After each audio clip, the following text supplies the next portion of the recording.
সুন্দরবনের কিনারায় বাস করত তিন বন্ধু, অরণ্য বুদ্ধিমান, বিশাল একনিষ্ঠ এবং শক্তি বলশালী।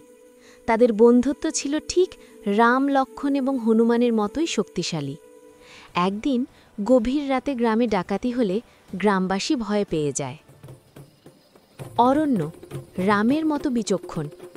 সে দ্রুত পরিকল্পনা করে। সে বুঝতে পারে কেবল শক্তি দিয়ে হবে না, বুদ্ধিও দরকার।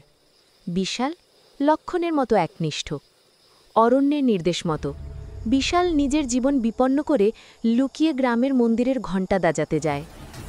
শক্তি হনুমানের মতো বীর। ডাকাতদের মনোযোগ সরাতে শক্তি তাদের সামনে বুক চিতিয়ে দাঁড়ায় এবং লড়াই শুরু করে।